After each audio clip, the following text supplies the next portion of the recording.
हुजूर जी की और बाबा जी की प्यारी साथ संगत जी, आप सभी को प्यार भरी राधा स्वामी जी संगत जी। वीडियो को शुरू करने से पहले एक विनती है, हमारे चैनल को जरूर सब्सक्राइब कर लीजिए और वीडियो को लाइक करना मत भूलिए। कमेंट और मैं राधा स्वामी जी जरूर लिख दीजिए और अपने शहर का नाम जरूर लिखें। संगत जी, आज मैं आप सबके सामने जिस साखी को रख रहा हूं, यह साखी बाबा जी ने स्वयं अपनी संगत को जीवन का सही मार्ग दिखाने के लिए सुनाई थी।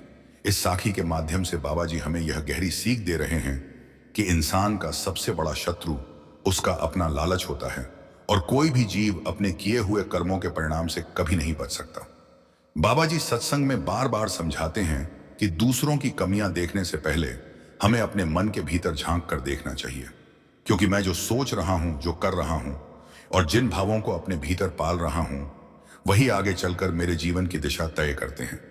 इसी सच्चाई को सीधे हृदय तक पहुंचाने के लिए बाबा जी ने यह साखी संगत को सुनाई, ताकि हर एक जीव समय रहते जाग सके और अपने कर्म, नियत और व्यवहार को सही राह पर मोड़ सके। अगर आप हमारे चैनल संगत बाय आस्क की पर नए हैं तो कृपया लाइक और सब्सक्राइब जरूर कर दीजिए।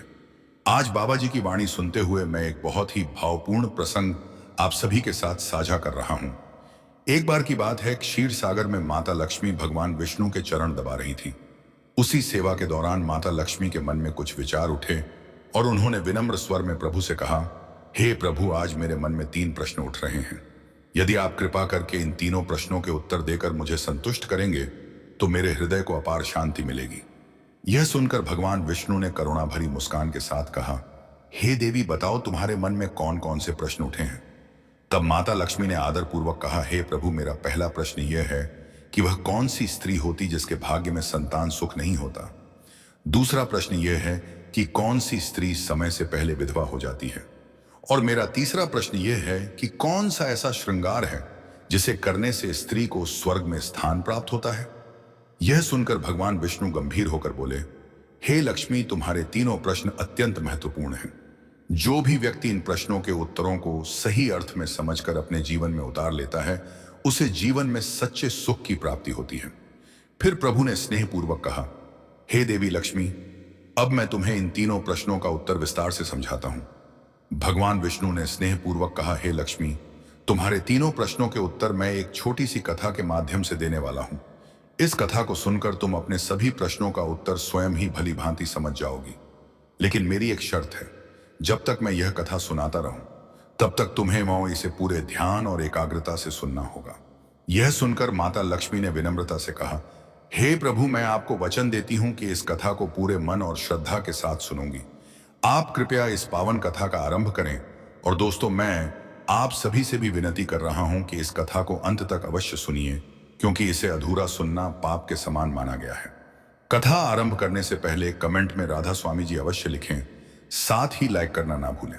तो चलिए अब कथा आरंभ करता हूं। भगवान विष्णु कहते हैं, हे लक्ष्मी, किसी राज्य में एक छोटा सा नगर था।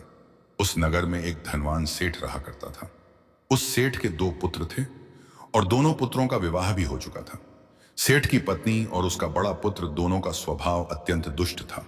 इसी कारण सेठ की पत्नी अपने बड़े बेटे की पत्नी से अत्यधिक प्रेम करती थी, परंतु छोटे बेटे की पत्नी स्वभाव से अत्यंत सरल, संस्कारी और पतिव्रता स्त्री थी। वह पूरे घर की जिम्मेदारियों को अपने कंधों पर उठाकर हर कार्य को सेवा भाव से किया करती थी। सेठ की पत्नी की निगाहों में सुकन्या हर समय खटकती ही रहती थी। एक दिन की बात है, जब सुकन्या घर में झाड़ू लगा रही थी, तभी उसकी सास ने कठोर स्वर में कहा, तेरे हाथों में जरा भी फुर्ती नहीं है, जल्दी जल्दी झाड़ू लगा। मैं मंदिर जा रही हूं और याद रख, मेरे लौटने से पहले भोजन बनकर तैयार होना चाहिए।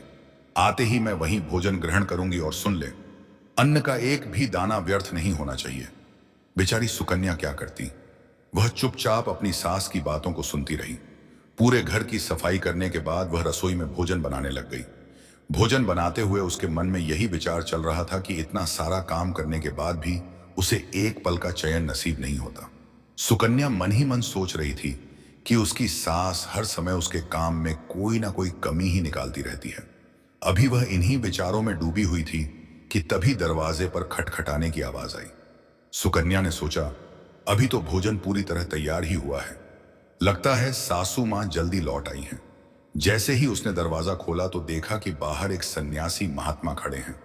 वह साधु महाराज करुण स्वर में बोले, बेटी तेरा सुहाग सदा अमर रहे, बाबा को कुछ भोजन करा दे, मुझे बहुत तेज भूख लगी है। दोस्तों, भगवान विष्णु आगे कहते हैं कि उस क्षण सुकन्या के हृदय में करुणा और सेवा का भाव उमड़ पड़ा। भगवान विष्णु माता लक्ष्मी से कहते हैं कि सुकन्या स्वभाव से अत्यंत सुशील और सत्संस्कारी थी। उसके मन में विचार आया कि साधु महाराज को भोजन तो अवश्य कराना चाहिए, लेकिन यदि इसी बीच उसकी सांस आ गई तो अनर्थ हो जाएगा। फिर भी कुछ क्षण सोचने के बाद उसके हृदय में साहस जागा और उसने सन्यासी से विनम्रता पूर्वक कहा कि वह भीतर आकर भोजन कर ले। उसी पल सुकन्या के मन में यह भाव भी उठा कि सास से डरना कैसा। यदि वह आ भी गई और कुछ कहेंगी तो वह स्पष्ट कह देगी कि यह भोजन वह अपने हिस्से से महात्मा को करा रही है। भगवान विष्णु कहते हैं, हे लक्ष्मी, ऐसा निश्चय करके सुकन्या साधु महाराज को भीतर ले गई और पूरे श्रद्धा भाव से अतिथि धर्म का पालन करने लगी। साधु महाराज अभी भोजन कर ही रहे थे कि तभी सुकन्या की सास घर लौट आई। जैसे ही उसने साधु को घर के भीतर बैठकर भोजन करते देखा, उसका क्रोध 7वें आसमान पर पहुंच गया। वह आवेश में आकर साधु महाराज से कठोर शब्दों में कहने लगी, क्या यह कोई भंडारा या दावत चल रही है जो तुम राह चलते भिखारियों को घर में बिठाकर भोजन करा रही हो? सुकन्या ने अपनी सास को शांत करने की बहुत कोशिश की, लेकिन उस दुष्ट स्वभाव वाली स्त्री ने किसी की एक ना सुनी। उसने साधु महाराज को धक्के देकर घर से बाहर निकाल दिया और उनका भोजन उठाकर फेंक दिया। इसके बाद उसका सारा गुस्सा सुकन्या पर फूट पड़ा और वह उसे कठोर शब्दों में अपमानित करने लगी। सास क्रोध में चिल्लाते हुए बोली, हाय कहन, अरे दुष्ट औरत, मैंने तुझे साफ साफ कहा था कि अन्न का एक भी दाना व्यर्थ नहीं होना चाहिए, फिर तूने यह क्या कर डाला? उस भिखारी को इतना सारा भोजन कैसे दे दिया? भगवान विष्णु कहते हैं, हे लक्ष्मी, यह सुनकर सुकन्या डरते हुए बोली, सासू मां, मैंने सन्यासी को अपने हिस्से का भोजन ही दिया है, इसमें इतना क्रोध करने की क्या क्या आवश्यकता है? शास्त्रों में तो यही कहा गया है कि द्वार पर आए अतिथि को कभी खाली हाथ नहीं भेजना चाहिए। भगवान विष्णु आगे कहते हैं कि इसी प्रकार काफी देर तक सास और बहू के बीच तकरार चलती रही और अंततः उस कुटिल सास ने क्रोध में आकर सुकन्या को धक्के मारते हुए घर से बाहर निकाल दिया। घर से निकाले जाने के बाद वह बेचारी सुकन्या रोती हुई दरवाजा पीटती रह गई, पर उसकी सांस का हृदय पत्थर की तरह कठोर बन चुका था, जरा भी नहीं पसीजा। अब सुकन्या के सामने एक ही मार्ग बचा था कि वह अपने मायके लौट जाए। भगवान विष्णु कहते हैं, हे लक्ष्मी, इस प्रकार अत्यंत दुखी मन से सुकन्या अपने मायके की ओर निकल पड़ी। रास्ते में एक घना जंगल भी पड़ता था। भूख और प्यास से व्याकुल सुकन्या उसी मार्ग पर आगे बढ़ रही थी कि अचानक आकाश में बादल जोर जोर से गरजने लगे और मूसलाधार वर्षा आरंभ हो गई। भगवान विष्णु कहते हैं कि वर्षा से बचने के लिए सुकन्या इधर उधर आश्रय खोजने लगी। वर्षा से बचने के लिए सुकन्या ने एक बड़े पेड़ की शरण ली, लेकिन बारिश का वेग इतना प्रचंड था कि वहां भी बच पाना कठिन हो गया। उसी पेड़ की जड़ में एक छोटा सा कोठर बना हुआ था। यह सोचकर कि वर्षा थमने के बाद वह बाहर निकल आएगी और तब तक भीतर रहकर स्वयं को सुरक्षित रखेगी, सुकन्या उस कोठर में प्रवेश कर गई। भगवान विष्णु कहते हैं, हे लक्ष्मी, जब सुकन्या उस कोठर के भीतर पहुंची तो वहां उसने एक संत महात्मा को विराजमान पाया। संत ने करुण स्वर में कहा, बेटी रोना बंद करो। मुझे भली भांति है कि तुम्हारे घर वाले तुम्हारा अनादर इसलिए करते हैं क्योंकि उनका स्वभाव दुष्ट है और वे तुम्हें ताने देते हैं। संत आगे बोले, वे तुम्हें इसलिए कष्ट देते हैं क्योंकि तुम्हारी जेठानी को पुत्र की प्राप्ति हो चुकी है और तुम्हें अभी तक संतान सुख नहीं मिला है। तुम इस बात की चिंता मत करो, मैं तुम्हें एक पर्ची देता हूं। इसमें जो उपाय लिखा है उसे पूरी श्रद्धा और निष्ठा से करना। ऐसा करने पर तुम्हें अवश्य ही एक गुणवान पुत्र की प्राप्ति होगी। इतना कहकर वह संत महात्मा सुकन्या को पर्ची देकर वहीं अंतर्ध्य हो गए। उधर जब वर्षा थमी तो सुकन्या को खोजता हुआ उसका पति वहां आ पहुंचा। इसके बाद सुकन्या ने मायके जाने के बजाय उसी जंगल में एक छोटी सी कुटिया बनाकर वहीं रहना स्वीकार कर लिया। भगवान विष्णु कहते हैं, हे लक्ष्मी, एक दिन ऐसा भी आया जब सुकन्या के जीवन में परिवर्तन की घड़ी निकट आ गई। एक दिन सुकन्या के मन में फिर से पुत्र का विचार आया और वह सोचने लगी कि यदि उसके भी एक पुत्र होता तो ससुराल में उसे भी सम्मान मिलता। वह इन्हीं भावनाओं में डूबी हुई थी कि अचानक उसे संत महात्मा द्वारा दी गई वही पर्ची याद आ गई। जैसे ही उसने पुत्र प्राप्ति से जुड़ा वह उपाय ध्यान से पढ़ा, उसमें लिखा था कि संतान की कामना करने वाली स्त्री को रात्रि के समय पुरुष के बाईं ओर शयन करना चाहिए। ऐसा करने से कुछ समय बाद यह स्थिति बनती है कि बाई करवट लेटने पर नाक का दाया स्वर सक्रिय हो जाता है और दाएं करवट लेटने पर नाक का बाया स्वर चलने लगता है। पर्ची में यह भी समझाया गया था कि जब पुत्र की इच्छा हो तो मिलन से पहले यह सुनिश्चित कर लेना चाहिए कि पुरुष का दाया स्वर और स्त्री का बाया स्वर सक्रिय हो। पर्ची में आगे यह भी लिखा था कि उसी विशेष स्थिति में किया गया मिलन गर्भधारण के लिए उत्तम माना जाता है और इससे पुत्र की प्राप्ति होती है, जबकि इसके विपरीत स्वर होने पर कन्या की प्राप्ति होती है। इसके साथ ही उसमें मासिक धर्म से जुड़े नियमों का भी उल्लेख था कि प्रारंभ के पहले 4 दिनों में मिलन से पुरुष को रोग हो सकता है। 5वीं रात्रि में मिलन होने पर कन्या की प्राप्ति होती है। 6ठी रात्रि में मिलन से पुत्र जन्म लेता है। 7वीं रात्रि में मिलन से संतान दुर्बल होती है और आगे की रात्रियों के लिए भी अलग अलग फल बताए गए थे। यह सब पढ़कर सुकन्या के मन में संत के वचनों के प्रति गहरी श्रद्धा और विश्वास और भी दृढ़ हो गया। पर्ची में आगे लिखा था कि 8वीं रात्रि में मिलन से ऐश्वर्यशाली पुत्र होता है। 9वीं रात्रि में मिलन से ऐश्वर्य से युक्त पुत्री जन्म लेती है। 10वीं रात्रि में मिलन से अत्यंत श्रेष्ठ पुत्र की प्राप्ति होती है और 11वीं रात्रि में मिलन से सुंदर तथा उत्तम संस्कारों वाली पुत्री जन्म लेती है। भगवान विष्णु कहते हैं, हे लक्ष्मी, इन्हीं विधानों के अनुसार सुकन्या ने 10वीं रात्रि अपने पति से मिलन किया और गर्भ धारण हुआ। अगली सुबह स्नान, ध्यान और पूजा पाठ से निवृत्त होकर सुकन्या का पति लकड़ी काटने के लिए वन की ओर चला गया। उसके जाते ही अचानक भयंकर तूफान आ गया। तेज वर्षा होने लगी और उसी तूफान में सुकन्या की झोपड़ी उड़ गई। वर्षा से बचने के लिए सुकन्या ने एक पेड़ पर संकेत के रूप में एक पता लिख दिया। यह वही कोठर था जिसमें वह पहले भी बारिश से बचने के लिए शरण ले चुकी थी। उसने पेड़ पर यह पता इसलिए लिखा ताकि जब उसका पति लौटे तो उसे पढ़कर उसी कोठर तक पहुंच सके। भगवान विष्णु कहते हैं, हे लक्ष्मी, उधर सुकन्या उस कोठर में जाकर छुप गई जो पेड़ की जड़ में बना हुआ था।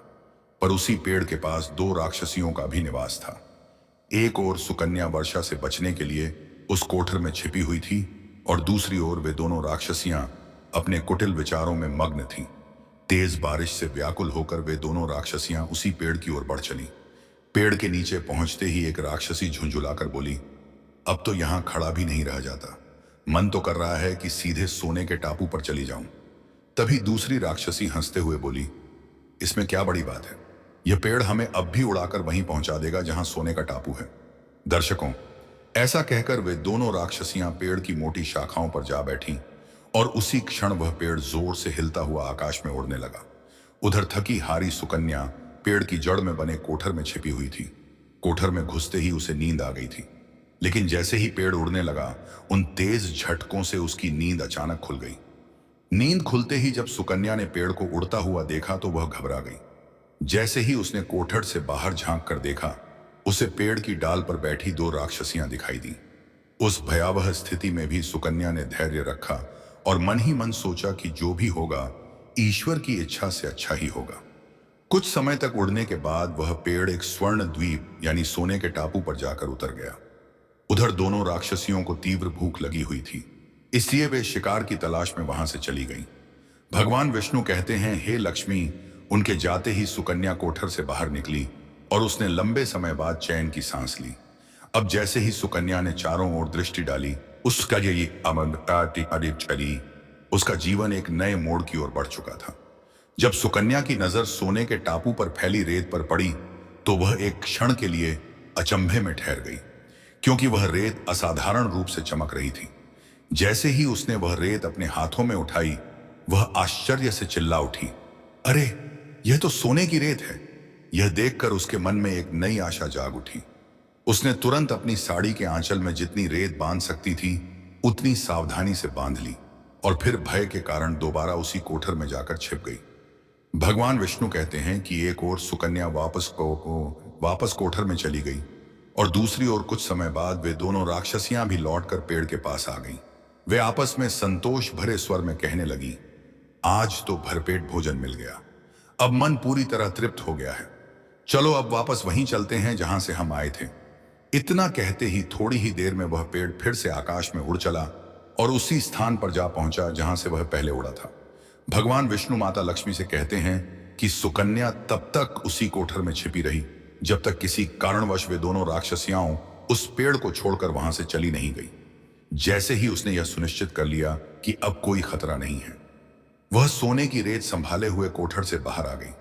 उसके मन में यह विचार उमड़ने लगा कि इतना सारा सोना देखकर उसकी सासू मां अवश्य प्रसन्न हो जाएंगी।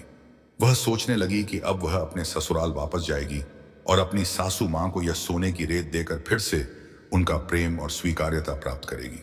सुकन्या मन ही मन सोच रही थी कि अब उसकी सास उससे कभी घृणा नहीं करेगी बल्कि प्रेम करने लगेगी। भगवान विष्णु कहते हैं, हे लक्ष्मी। उधर सुकन्या ऐसे ही विचारों में डूबी थी, तभी उसका पति उसे खोजता हुआ उसी कोठर के पास आ पहुंचा। सुकन्या ने अपने पति को सारी घटना विस्तार से सुनाई और फिर दोनों साथ साथ ससुराल लौट आए। घर पहुंचकर सुकन्या ने आदरपूर्वक अपनी सासू मां से कहा, देखिए सासू मां, मैं आपके लिए क्या लेकर आई हूं। और यह कहते हुए उसने सारा सोना उनके सामने रख दिया। फिर उसे यह सोना कैसे प्राप्त हुआ, पूरी घटना भी सच्चे मन से अपनी सास को बता दी। भगवान विष्णु कहते हैं कि सोना हाथ में आते ही सुकन्या की सास का स्वभाव फिर बदल गया। सास क्रोध से भरकर बोली, अरे मूर्ख औरत, तू बस इतना सा सोना ही लेकर आई है, तो अम्मा डॉक्टर ने बताती इतने से क्या होने वाला है। मैं होती तो वहां से बहुत सारा सोना समेट लाती। अपनी सास की यह बात सुनकर सुकन्या शांत स्वर में बोली, माँ जी, हमारी तो 3-4 पीढ़ियों के लिए इतना सोना ही पर्याप्त है। यह सुनते ही सास तिरस्कार से हंसते हुए बोली, अरे ना समझ, सोना कभी पर्याप्त होता है क्या? जितना अधिक हो उतना ही कम लगता है। फिर वह हट करते हुए कहने लगी, अब देख, मैं स्वयं जाकर और कितना सोना लेकर आती हूं। भगवान विष्णु कहते हैं, हे लक्ष्मी। सुकन्या ने अपनी सास को बहुत समझाने का प्रयास किया, लेकिन उस लालची और दुष्ट स्वभाव वाली स्त्री के कान पर झकते आज तक ना रेंग। उस लालची स्त्री ने सुकन्या की एक भी बात नहीं मानी और जाकर उसी पेड़ की जड़ में बने कोठर में जा बैठी।